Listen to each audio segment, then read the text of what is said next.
Kronologi aktor Mak Lampir Sandi Permana tewas ditusuk OTK, polisi sudah kantongi nama pelaku. Aktor serial misteri Gunung Merapi atau Mak Lampir, Sandi Permana, 46, tewas usai ditusuk oleh orang tak dikenal, Minggu, tanggal 12 Januari tahun 2025, pagi.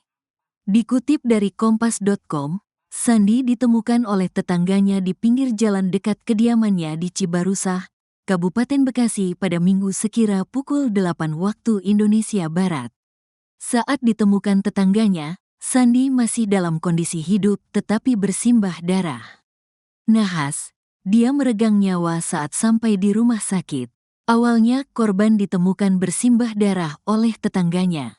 Kemudian dibawa ke rumah sakit, namun tidak tertolong, kata Kasat Reskrim Polres Metro Bekasi, Kompol Onkoseno. Onkoseno menuturkan ada beberapa luka tusukan yang diderita oleh Sandi. Saya belum bisa memastikan ya ada berapa tusukan.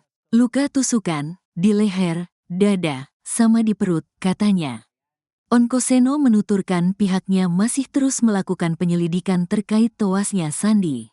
Namun, dia menyebut pihaknya sudah mengantongi nama pelaku dan kini tengah melakukan pencarian. Sudah ada dugaan pelaku. Masih kita lakukan pencarian karena yang bersangkutan tidak ada di rumahnya, jelasnya.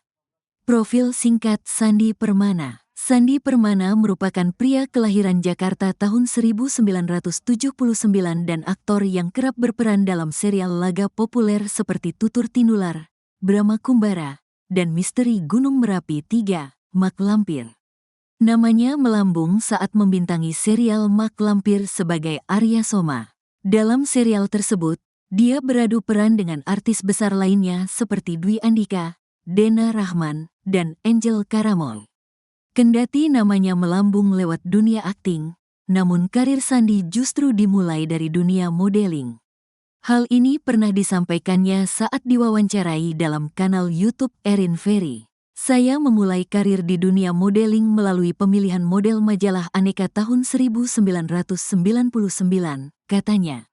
Pada saat itu, Sandi menang sebagai model kategori pria dan bersandung dengan aktris Dini Aminarti yang memenangi kategori wanita. Sandi juga mengaku sebenarnya tidak memiliki bakat sebagai aktor. Bakatnya di dunia peran pun semakin terasah saat menerima berbagai tawaran sebagai model iklan. Akting Sandi pun dilirik oleh rumah produksi Genta Buana Paramita dan berujung mengikuti tes akting. Saat itu, saya pertama kali bertemu dengan Angel Karamol, kata Sandi dalam wawancara tersebut. Di sisi lain, Sandi juga melebarkan karirnya sebagai politisi dengan masuk menjadi kader Hanura. Bahkan, dia sempat mencalonkan diri sebagai calon legislatif, caleg, daerah pemilihan, Dapil Bekasi dari Hanura pada pemilu 2024.